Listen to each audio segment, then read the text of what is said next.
నమస్తే అండి. నేను డాక్టర్ వైష్ణవి విశ్వభారతి హాస్పిటల్లో పిల్లల విభాగంలో కన్సల్టెంట్గా చేస్తున్నాను. ఈరోజు మనం మమ్స్ అనే ఆరోగ్య సమస్య గురించి మీకు అవగాహన కల్పించేందుకు మీ ముందుకు వచ్చాను. మన భాషలో మమ్స్ని మనం గవద బిళ్ళలని కానీ, పంపర్లని కానీ, లేదా చెంపగడ్డలని కానీ పిలుచుకుంటాము. ఈ మధ్య పిల్లల్లో తరచూ ఈ సమస్య చూస్తున్నాం. ప్రత్యేకంగా 5 నుండి 15 సంవత్సరాల వయసు గల పిల్లల్లో ఎక్కువగా చూసుకుంటున్నాం. ఈ మమ్స్ అన్నది పెరోటిడ్ గ్లాండ్ అనే లాలాజల గ్రంథుల్లోని వాపు రావడం వల్ల ఏర్పడతాయి. పెరోటిడ్ గ్లాండ్ అన్న ఈ గ్రంథులు మనకి చెవి మరియు దవడ మధ్య భాగంలో కనిపిస్తుంది. కాబట్టి వాపు కూడా ఈ మధ్య భాగంలోనే కనిపిస్తుంది. ఈ వాపు మనకి ఒకవైపు ఉండొచ్చు, ఇరువైపులు ఉండొచ్చు. ఇది వైరల్ ఇన్ఫెక్షన్ కారణంగా వస్తుంది. ఈ చెంపల వాపుతో పాటు మనకి జ్వరం, తలనొప్పి, చెంప దగ్గర నొప్పి, కండరాల నొప్పులు, నీరసం మరియు ఆహారం తినేటప్పుడు ఇబ్బంది వంటి లక్షణాలు కనిపిస్తాయి. ఇటువంటి లక్షణాలు పిల్లల్లో గమనించిన వెంటనే పిల్లల వైద్య నిపుణులకు చూపించడం చాలా శ్రేయస్కరం. పల్లెటూళ్ళలో ఏం చేస్తామంటే వాతలు పెడతాం.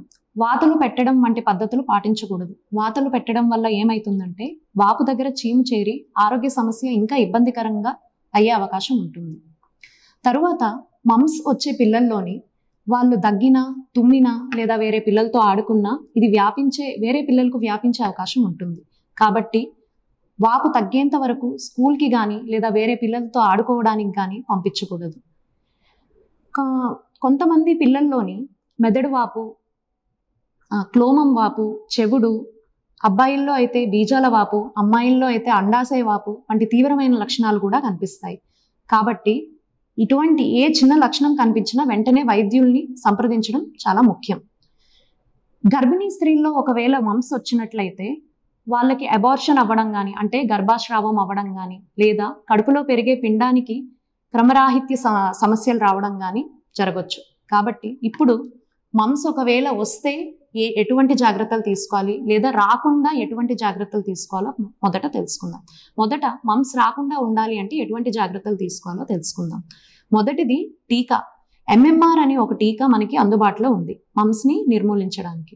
కాబట్టి MMR టీకా పిల్లల్లో అయితే 3 డోసుల ప్రకారంగా మొదటి డోసు 9 నెలల వయసులో, రెండవ డోసు 18 నెలల వయసులో మరియు మూడవ డోసు అదే బూస్టర్ డోసు 5 సంవత్సరాల వయసులో మనం వైద్యులని సూచనల ప్రకారంగా వేయించుకోవాలి. అదే గర్భిణీ స్త్రీల్లో మమ్స్ రాకుండా ఉండాలి అంటే గర్భాధారణకి 3 నెలల ముందునే MMR టీకా 2 డోసులుగా వేయించుకోవాలి. ఈ MMR టీకా మన విశ్వభారతి హాస్పిటల్లో అందుబాటులో ఉంది. తప్పనిసరిగా వేయించుకోండి. ఇప్పుడు పిల్లల్లో మమ్స్ వచ్చినట్లయితే ఇంట్లో తీసుకోవాల్సిన జాగ్రత్తలు ఏంటో తెలుసుకుందాం. గోరువెచ్చని నీళ్ళలో చిటికెడు ఉప్పు వేసి ఆ నీళ్ళతో రోజుకి వీలైనన్ని సార్లు మనం పుక్కలించుకోవాలి. రెండవది మెత్తని పదార్థాలు లేదా సులభంగా అరిగే పదార్థాలు ఆహారంగా తీసుకోవాలి. పుల్లటి పదార్థాలు తీసుకోకూడదు. ఎందుకంటే పుల్లటి పదార్థాలు తీసుకోవడం వలన లాలాజలం ఉత్పత్తి ఇంకా ఎక్కువై నొప్పి, వాపు పెరిగే అవకాశాలు ఉంటాయి. అన్నింటికన్నా ముఖ్యమైనది ఏంటంటే మమ్స్ వచ్చినప్పుడు పిల్లలు స్కూల్కి కానీ లేదా వేరే పిల్లలతో ఆడుకోవడానికి కానీ పంపించకూడదు. వీలైనంత వరకు విశ్రాంతి తీసుకోవాలి మరియు ద్రవ పదార్థాలు ఎక్కువగా తీసుకోవాలి.